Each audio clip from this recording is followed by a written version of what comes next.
দীপ্ত সংবাদে স্বাগত জানাচ্ছি আমি মোহাম্মদ ইফতেখার। শুরুতেই নিটোল টাটা সংবাদ শিরোনাম। আগামী বাজেট বাস্তবায়নযোগ্য, অর্থনীতি সমিতির সম্মেলনে মন্তব্য প্রধানমন্ত্রীর। আমরা 6 তারিখে বাজেট দেব, ইনশাআল্লাহ বাজেট আমরা ঠিকমতো দিতে পারবো এবং বাজেট আমরা বাস্তবায়নও করব। কুমিল্লায় নিয়ন্ত্রণ হারিয়ে বাস উল্টে প্রাণ গেল 5 জনের, অন্তত 10 জন আহত। নিষিদ্ধ সার্কিয়ার প্রধান অস্ত্র সরবরাহকারী রহিম গ্রেফতার, বিপুল অস্ত্র উদ্ধার।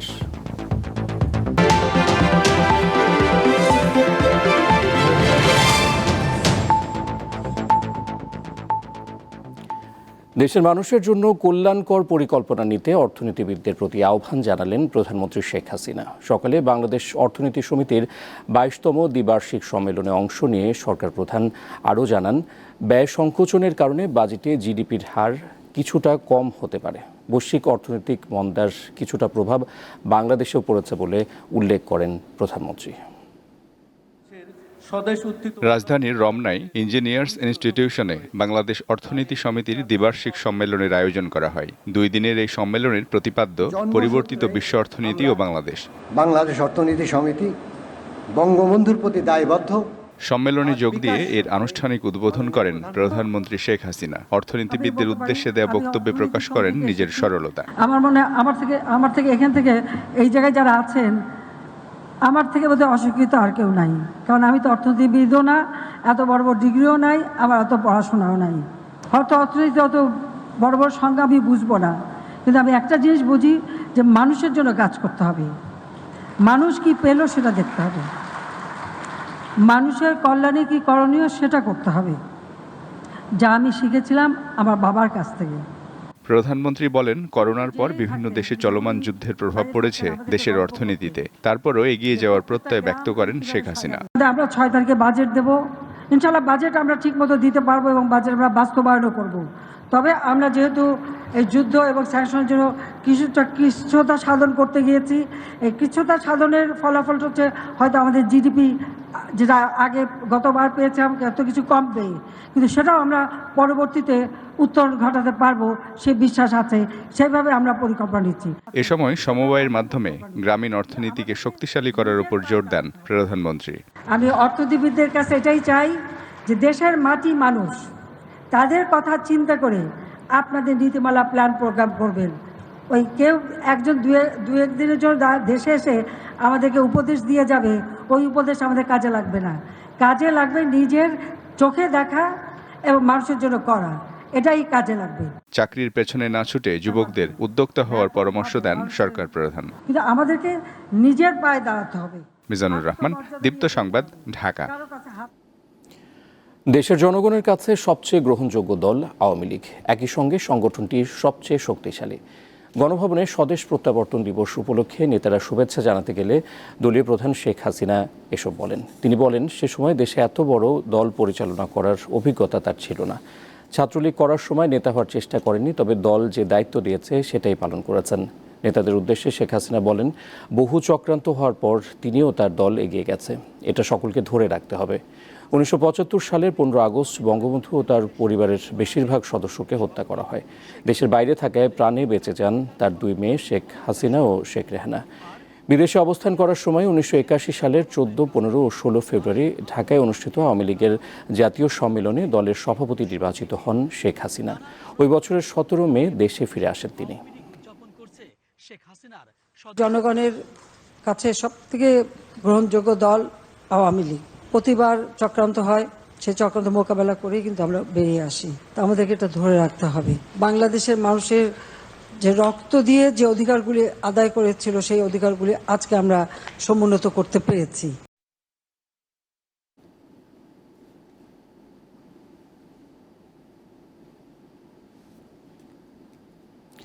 1981 সালের এই দিনে বিদেশে নির্বাসিত জীবন শেষে দেশে ফেরেন বঙ্গবন্ধু কন্যা।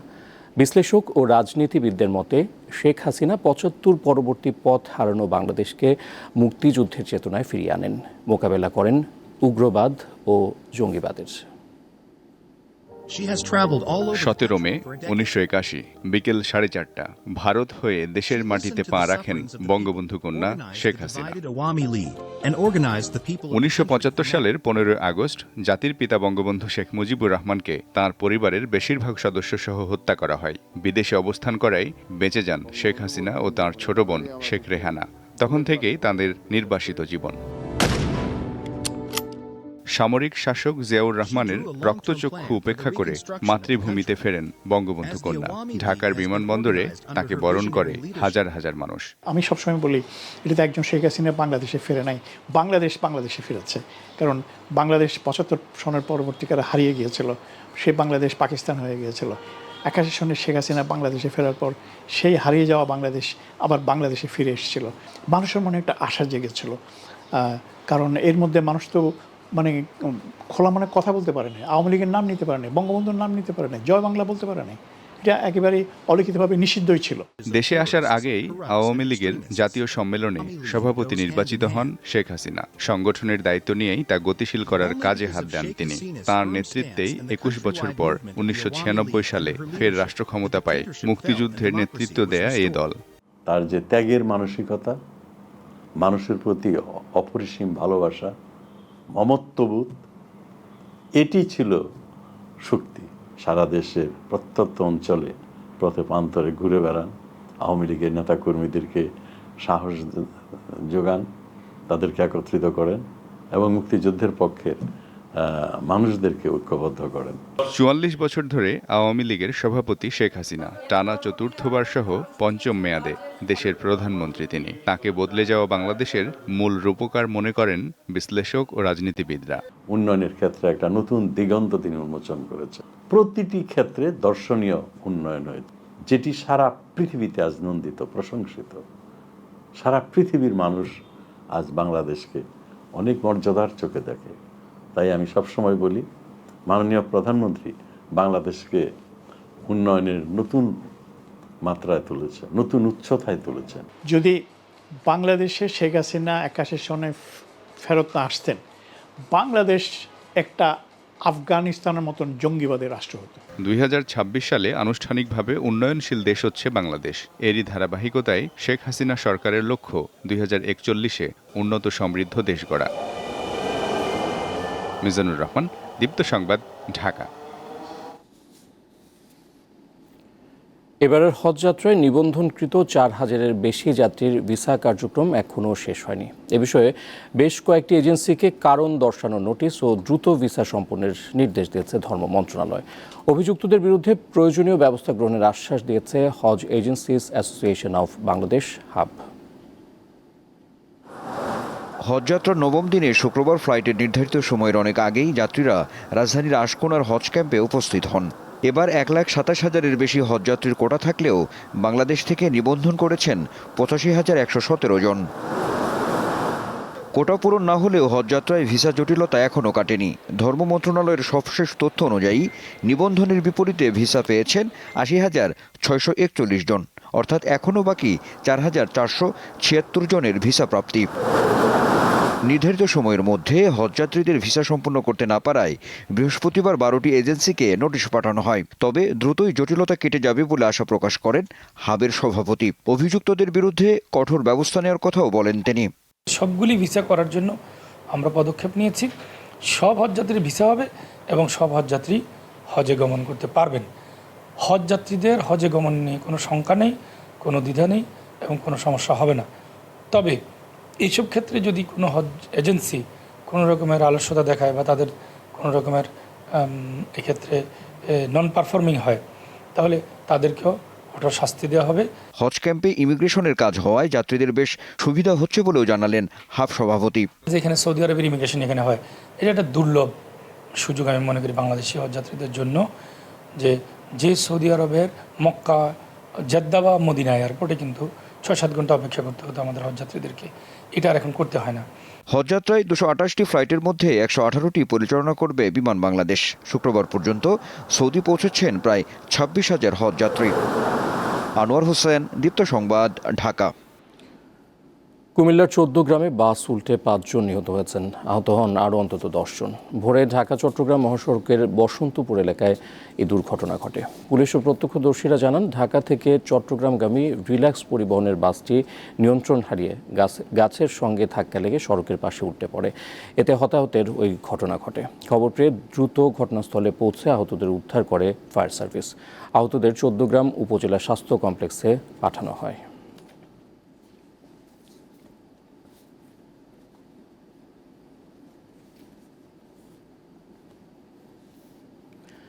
জমে উঠেছে দ্বিতীয় ধাপের উপজেলা নির্বাচনের প্রচারণা।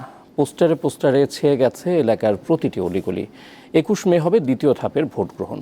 প্রার্থীরা দিনরাত নির্বাচনী এলাকা চষে বেড়াচ্ছেন আর দিচ্ছেন নানা প্রতিশ্রুতি। নওগাঁর পোরশা উপজেলায় চেয়ারম্যান পদে প্রতিদ্বন্দ্বিতা করছেন 4 জন, ভাইস চেয়ারম্যান পদে 10 জন এবং মহিলা ভাইস চেয়ারম্যান পদে লড়ছেন 6 জন প্রার্থী। উপজেলা পরিষদ নির্বাচনকে সামনে রেখে উত্তপ্ত আইনমন্ত্রী আনিসুল হকের ব্রাহ্মণবাড়িয়া কসবার নির্বাচনী মাঠ। নারায়ণগঞ্জের রূপগঞ্জ উপজেলা পরিষদে প্রচারণা চালিয়ে যাচ্ছেন 2 জন প্রার্থী। জামাতুল আনসার আল হিন্দাল শারকিয়ার প্রধান অস্ত্র সরবরাহকারী রহিমকে গ্রেফতার করেছে কাউন্টার টেরোরিজম ইউনিট। বুধবার রাতে গাজীপুরে অভিযান চালিয়ে তাকে গ্রেফতার করা হয়।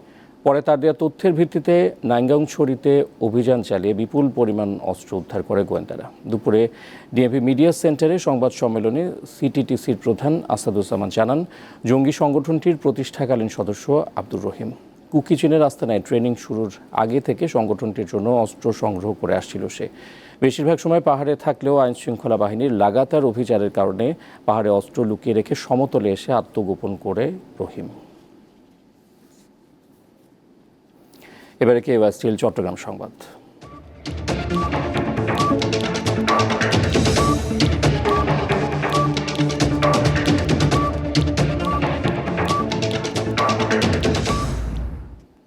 কক্সবাজার সদরের খুরুশকুল আশ্রয়ণ প্রকল্পের পাশে চিংড়ির ঘের থেকে 2 যুবকের মরদেহ উদ্ধার করেছে পুলিশ।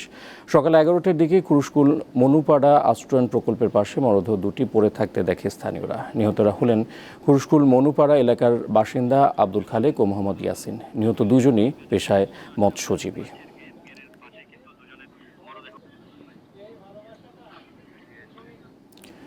চট্টগ্রাম বিশ্ববিদ্যালয়ের ঝর্ণায় বেড়াতে গিয়ে জুনায়েদ নামে এক স্কুল ছাত্র নিখোঁজের 9 ঘণ্টা পর মরদেহ উদ্ধার করেছে ফায়ার সার্ভিসের ডুবুরি দল। নিহত জুনায়েদ চট্টগ্রাম নগরীর হাজী মোহাম্মদ মহসিন সরকারি উচ্চ বিদ্যালয়ের 7ম শ্রেণীর ছাত্র। চবি প্রক্টর রহিতুল আলম জানান, বৃহস্পতিবার দুপুরে নগরীর প্রবর্তক স্কুল অ্যান্ড কলেজের কিছু ছাত্রের সঙ্গে জুনায়েদ ঝর্ণায় গোসল করতে নামেন। এক পর্যায়ে তার বন্ধুরা জুনায়েদকে আশেপাশে দেখতে না পেলে তারা পরিবারকে জানায়। পরে জুনায়েদের পরিবারের সদস্যরা বিশ্ববিদ্যালয় প্রশাসনকে বিষয়টি জানালে ফায়ার সার্ভিসের সহায়তায় খোঁজাখুঁজি শুরু করে। তল্লাশি শেষে বৃহস্পতিবার রাতে ফায়ার সার্ভিসের ডুবুরি দল মরদেহটি উদ্ধার করে। বিএনপি তাদের শাসনামলে যুদ্ধাপরাধী ও রাজাকার আলবদরদের সাথে নিয়ে পাকিস্তানের দালাল হয়ে বাংলাদেশের জনগণকে শোষণ ও অত্যাচার করত বলে মন্তব্য করেছেন আইনমন্ত্রী আনিসুল হক। দুপুরে ব্রাহ্মণবাড়িয়া আখাউড়ার খড়ধার ইউনিয়নের কৃষ্ণনগর গ্রামে বনগজ কৃষ্ণনগর সড়কের তিতাস নদীর উপর নির্মাণাধীন ব্রিজের কাজ পরিদর্শন শেষে সাংবাদিকদের সাথে আলাপকালে তিনি এসব কথা বলেন। মন্ত্রী বলেন, এখন যে জনগণের উন্নয়ন হচ্ছে তা মির্জা ফখরুল সহ বিএনপির সহ্য হচ্ছে না, সেজন্য তাদের মাথা খারাপ হয়েছে। তিনি বলেন, বিএনপির সময় ঋণ খেলাপির তালিকা সবচেয়ে বেশি ছিল।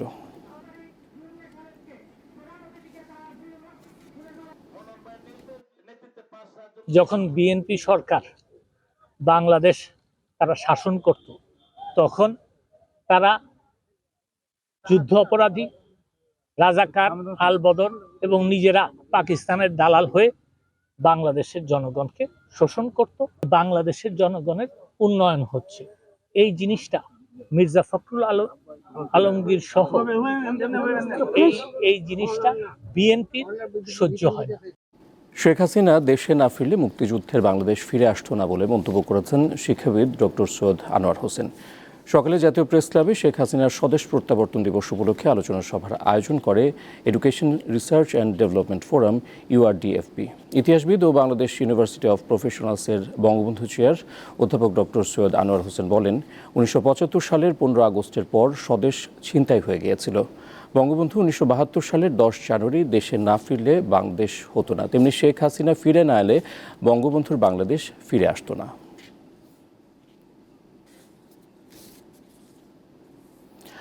আকাশে উত্তাপ ছড়াচ্ছে গ্রীষ্মের সূর্য, আর বাজার গরম নিত্যপণ্যের দামে। কুরবানির আগেই দাম বেড়েছে প্রায় সব ধরনের মশলার। আলু পেঁয়াজ এখনও আগের চড়া দামে স্থিতিশীল। কাঁচামরিচের দাম বেড়ে দাঁড়িয়েছে 160 টাকায়। 3 মাস পেরিয়ে বছর ঘুরলেও ঘোরে না ক্রেতার ভাগ্য। বাজারে একবার কোনো পণ্যের দাম বাড়লে তার কমে না। এই যেমন পেঁয়াজ, সেই 70 টাকায় ওঠা পেঁয়াজের কেজি এখনও সেইখানেই স্থিতিশীল। আলুও 50 টাকার নিচে মিলছে না। এত দাম চড়া যে আমরা তো সাধারণ মানুষ, আমরা কিভাবে কি করব।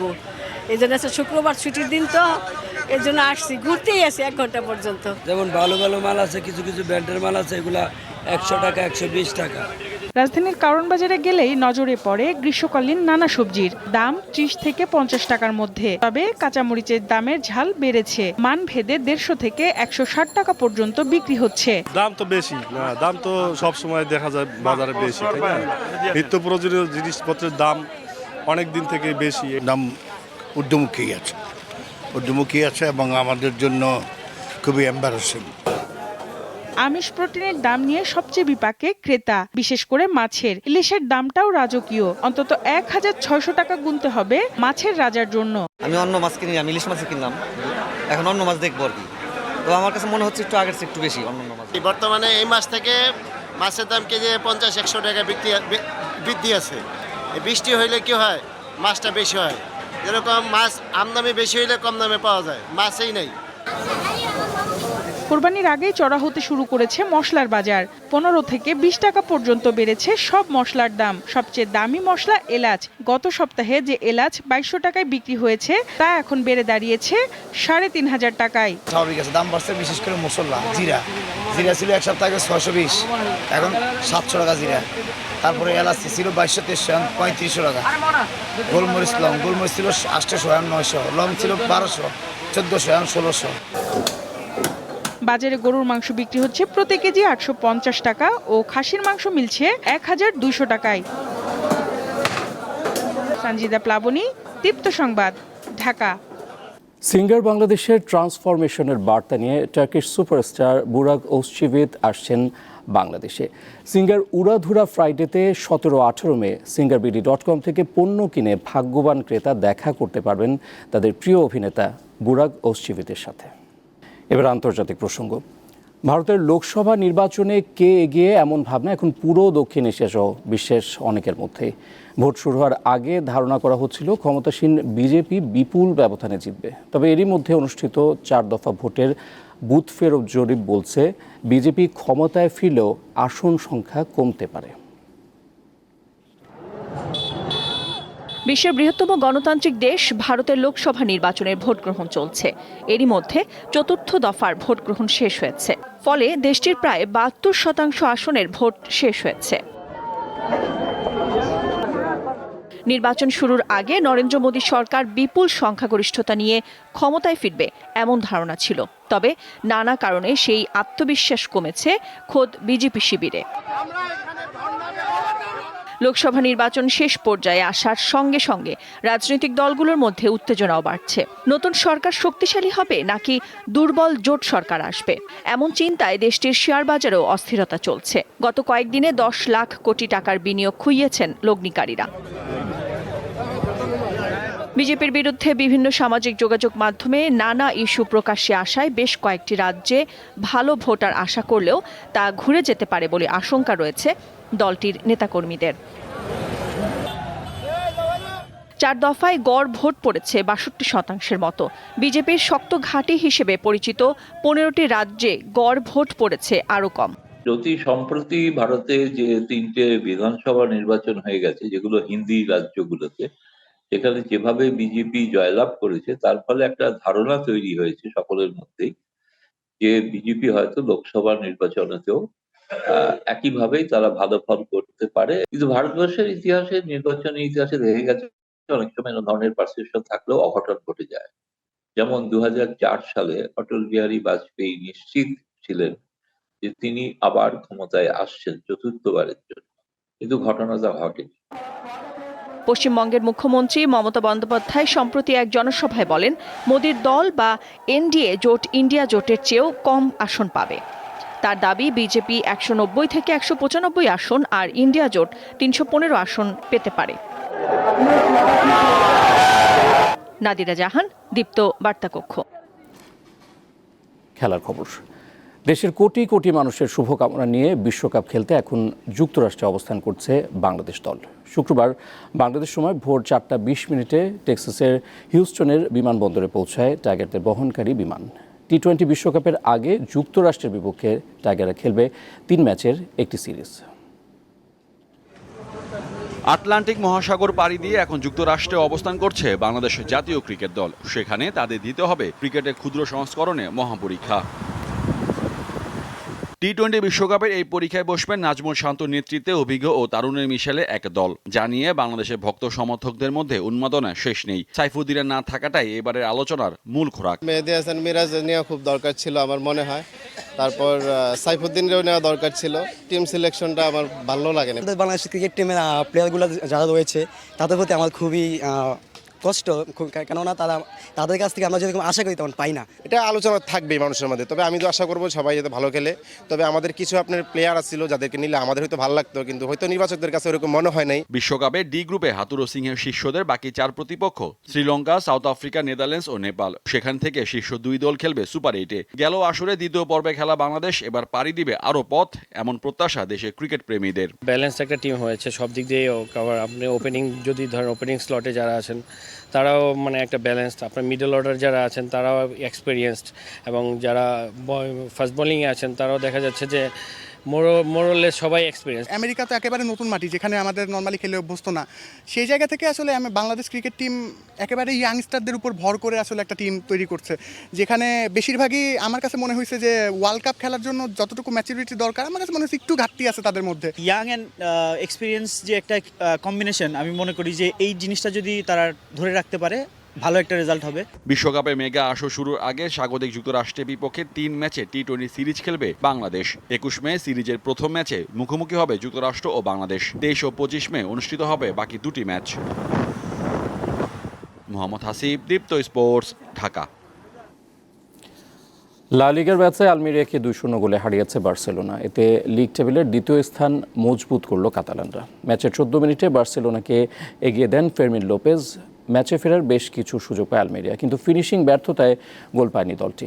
খেলার 47 মিনিটে গোলরক্ষককে একা পেয়েও গোল করতে পারেনি তারা। 67 মিনিটে ফেরমিন লোপেজের দ্বিতীয় গোলে জয় নিশ্চিত হয় জাভি হার্নান্দেজের শিষ্যদের।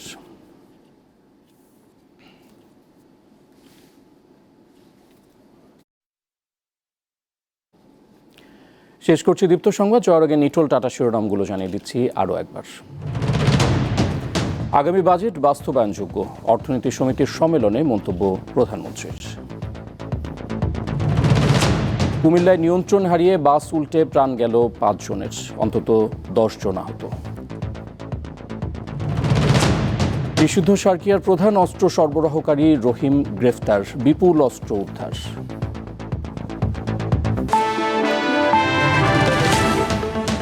আর এই ছিল এখনকার মতো। পরের সংবাদ সন্ধ্যা 6:50 দেখার আমন্ত্রণ করব। দর্শক, তথ্য বিনোদনের আরও খবর জানতে যুক্ত থাকুন দীপ্তর ডিজিটাল প্ল্যাটফর্মগুলোতে। ধন্যবাদ।